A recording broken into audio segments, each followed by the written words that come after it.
Let's start with the opening statement, then we'll open up for questions for the student athletes. Man, that was a tough game, man. That was a hard-fought game. My guys, they played their butts off. They competed. These guys here, in that second half, they did exactly what we've been talking about. They led by example. Right? No rah-rah, nothing but going out there and executing and being the veteran team that we are and playing like the veteran players that they did. I mean, it was on them. I mean, they just competed. We weathered some adversity in the first half. Lost Ezra. And it just happens. I mean, I appreciate what Ezra did. Saw his teammate on the floor, and he stepped up for him. And that's what these guys are about. They're stepping up for their brothers, and they did it in a big way by really performing in the second half. Chippy, how much does it help to have the experience you've got on this roster to keep it under control, dial it back in, and focus so much coming into the second half? Yeah, I mean, it's like, Miles is always chippy. I don't know. I don't know. He just needs to. I don't know if it's breakfast or what it is, but he keeps low, and then Black was, guarding him, and they was pushing on each other a little bit. But it's part of the game, man. I thought we weathered it a little bit. Just got to make sure that we're smart in those situations. I didn't think Ezra should have gotten an ejection. I mean, he did push. He's coming, to maybe a technical foul. It's not a situation right there that calls for an ejection, in my opinion. But again, I think it rallied us. Our guys, came together, put a big load on Trey to have some extended minutes at the point guard, and the timeouts helped there. But I just thought Tyron was good. I mean, I kept asking those guys if they needed a blow, and they was like, "No, we're good." So I mean, I stuck with that core group for most of the game. Probably should have got Liam out a little bit. He probably picked up one or two of those tired fouls. But no, it was a good game, and our guys they competed. That's all that's all we asked them to do.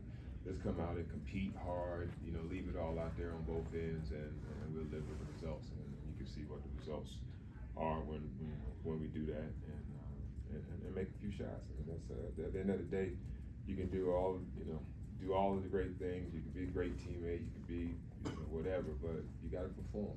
And that's what we had tonight. When you look down our roster, you get 1, 2, 3, 4, 5 guys in double figures. I mean, that's performing, at the right time, at a big time level. What did you see on the play where Ezra was ejected?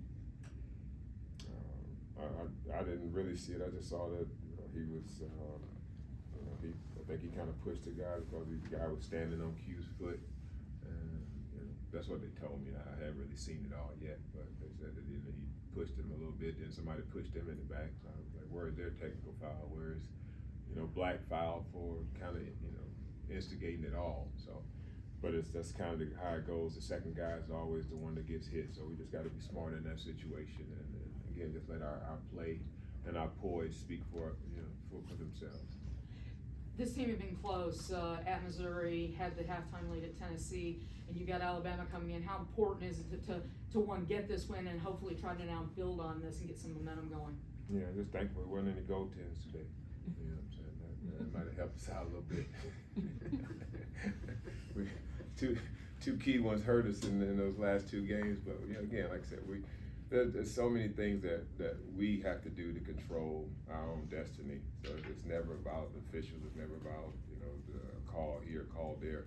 There's things that if we take care of our business and we're real staunch and we're disciplined in what we're doing, then we're able to weather a lot. And but we feel that going on the road against a couple top 20 teams and giving them all that we're good, and now that another top 20 team coming here and we take care of our business. Got another one coming in here on Tuesday. We know they're going to be jacked up. Nate's going to be throwing everything at us, and we're going to do everything we can to throw everything at him to try to win. I mean, he got a talented young player who's one of the best in the country. So we got to be prepared, locked in. Celebrate, enjoy this one for a day or so, and then get back to work and get ready for Tuesday. Arkansas is one of the best defenses in the country. You guys scored 97 points today. Do you credit that to scheme or guys hitting shots, or what do you see out there? The numbers can be whatever they are. I think teams play different styles. They play different pace. And I think our style and our pace gives us a chance no matter what or who we're playing. I just thought when we moved the ball and we shared the ball and we make the open looks that we get. We got a big post presence that we had with Liam today, with him really being assertive and doing his job on the post. And then we went to the free throw line and knocked down our free throws. So that's the way that we could find a way to get 63 points in the second half. Like I said, I feel like we're a pretty good defensive team ourselves, holding them to 42. It's a pretty good number because they have some guys that were capable. They took and made the shots that we wanted them to take. It was some mid-range twos, contested twos. They jumped up and made them. Devo Davis got going a little bit late. Black got it going. Council, who hadn't been shooting the three well, of course, he comes in this building and shoot a little better than he had previously. But again, you got to expect that in every SEC game that there's a couple guys that's on the other team that's capable of stepping up and having big games, and then you have to adjust and like I said, have performances ourselves. What was the key to containing Anthony Black in the second half? I thought Jordan did a great job on him.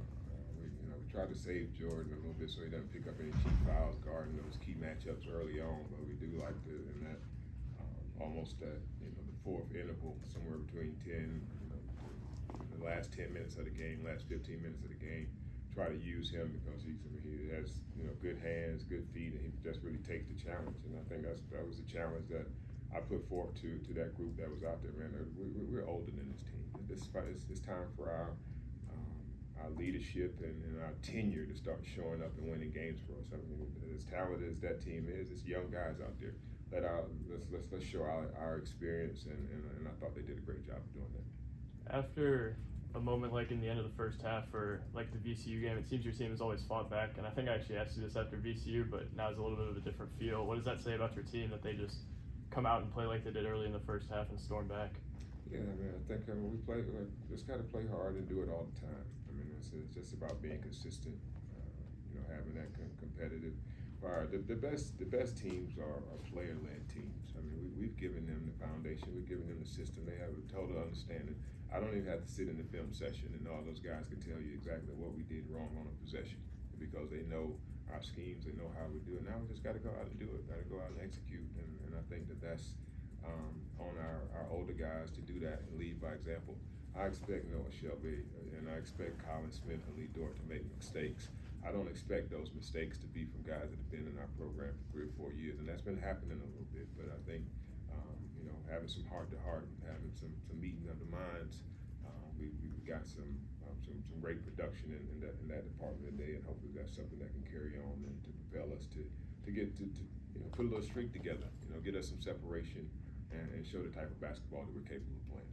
How much do you think the crowd was a factor tonight? Just Unbelievable. That was fun. Not just our fans, but all across the memorial today was unbelievable. That energy, our guys felt that and they feed off of it. And it's time. We appreciate our fan support. We're looking forward to seeing them back here on Tuesday night.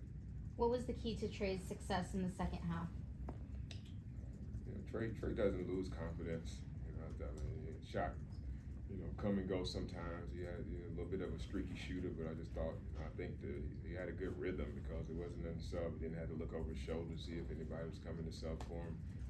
That Ezra was out of the game, that he was going to get the bulk of the primary ball handling. So I just thought he found a rhythm and ran a couple good sets for him. He got his feet set, and he was just aggressive. I think that's the key for Trey, just to maintain his aggressiveness and stay behind that 3-point line. He sidestepped and stepped inside the 3-point line. So we talked about that at halftime, and he did a good job of responding.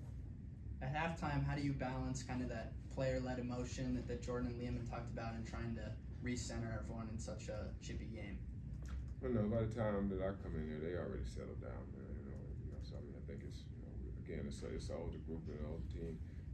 Q and Liam and Jordan, they've already probably said anything that I could say to those younger guys just about maintaining their composure. One day we're gonna get Miles in that group. So try to talk about composure and whatnot. But he brings something to us, man. He brings an edge to us that he's not gonna back down. It gets a little crazy sometimes, but again, we need that, and whatever he needs to get himself going. He hadn't been shooting it well. He saw it go in a couple times today, made a big shot right before the half. But I thought he guarded well when you're not scoring and you're not doing what you traditionally do for us. Again, let's make sure we're doing other things. And I thought he did a good job of rebounding and playing good defense in the second half. We probably won't talk to you again before Tuesday. What does Brandon Miller do so well for Alabama? Does. I mean, he scores the basketball for him. I think he's the guy that just, he comes off screens. Catch and shoot at that size is hard to deal with. You got a guy 6'8", 6'9", coming off the screens. He doesn't need a lot of time. He's a key matchup. Every night. So I'm pretty sure that, again, we got guys that we feel that can stay in front of him, but you're gonna have to have your hand up. Can't relax because Nate does a good job of running actions to kind of misdirect you, make you feel like you fall asleep on him, and then all of a sudden he pops into the play at the end. So we'll be prepared for that. But more than anything, it's just competing. I'm looking forward to Jordan Wright and Brandon Miller. Colin Smith, is gonna jump on him early, try to buy some time, but then it's gonna be Jordan Wright and Brandon Miller. Should be a fun night. Awesome.